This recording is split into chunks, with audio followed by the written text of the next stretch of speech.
Brett Tolman is our go-to guy on all these things. He's in Utah, former U.S. attorney for Utah, and Huber is doing his job now. All right. I always ask you this, but it's very important. Am I making any mistakes in my analysis? No, I haven't heard mistakes. I would add that Huber's mandate also involves the investigation of Carter Page. So I think there's an angle of his investigation that includes what happened with the Steele dossier and the FISA. At least I hope that still is a component of his investigation. And Horowitz is doing that too. Correct. So there's two of them doing the same thing. That's right. Was the FISA application to tap members of the Trump campaign illegal? That's right. And I think the evidence is overwhelming that it was.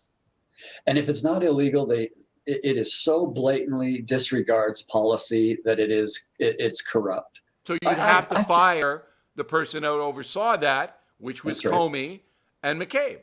You have to. Yeah, and if you have to fire them, how can it be obstruction of justice if you're letting them go for cause? Yeah, and you hit on that point, which is important. What nobody's talking about is the president has the authority to fire him. It would be one thing if you tried to exceed your authority, but how do you get obstruction when it falls exactly within his authority?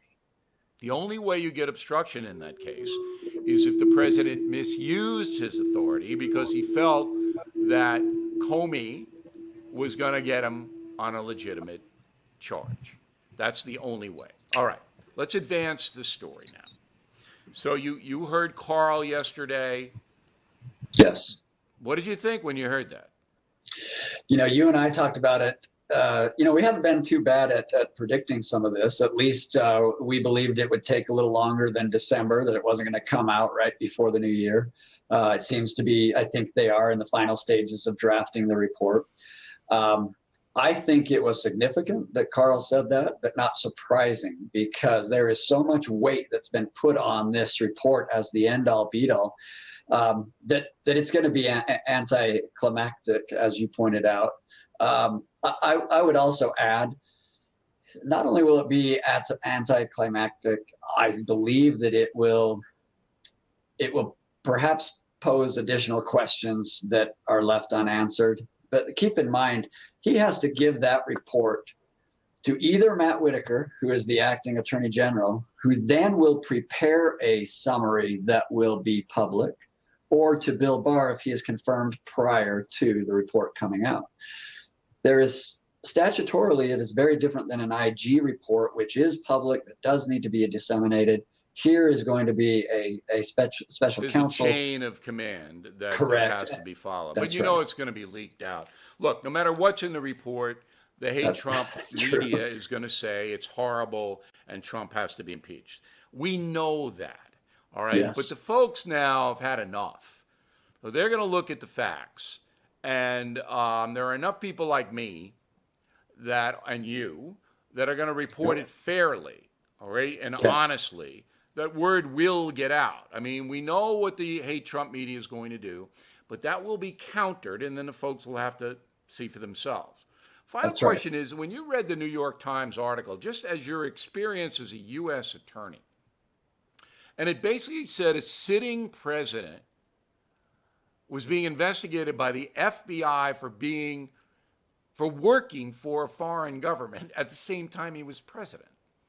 Yet the article provided not one shred of evidence to back that up. It was only about the FBI did this, which they may have done. But that would have been, if they had done it, a abuse of power.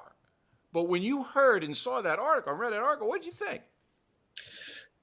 I thought that it is one of the more unusual scenarios because, as U.S. attorney, for example, I received a referral that a sitting congressman had committed crimes. That has to be vetted at the very highest level of Department of Justice. And who brought it to me? The FBI did, because they knew they had no authority to launch that kind of an investigation. And that's just a sitting member of the House of Representatives. Here you have the President of the United States. No. And that didn't go to the Department of Justice. That didn't go to a U.S. attorney in the district that they alleged there was. And they didn't even ask. The New York Times didn't even ask Rosenstein or Sessions or anybody, hey, Did you okay this? Did you That's sign right. If off they- on this? They If didn't the, even if ask. didn't even ask him. If the FBI did that, heads should roll. If they started an investigation and did that, heads should roll. Right. And they couldn't do it because the protocol is their bosses at the Justice Department have to know about it. That's They have right. to know it. You can't just do it and That's keep right. it from them. And by So way, anyway, and by the way, we always appreciate your time, Brett. You're one of the smartest guys around. Keep an eye on this. Anytime you have anything, please let us know. We'll throw you right on because I know this story is going to come fast and it's going to be confusing. And that's why, my audience comes and listens to you and me so they get the truth, and we will give you the truth. Thanks again, Brett. We appreciate it. thanks, Bill.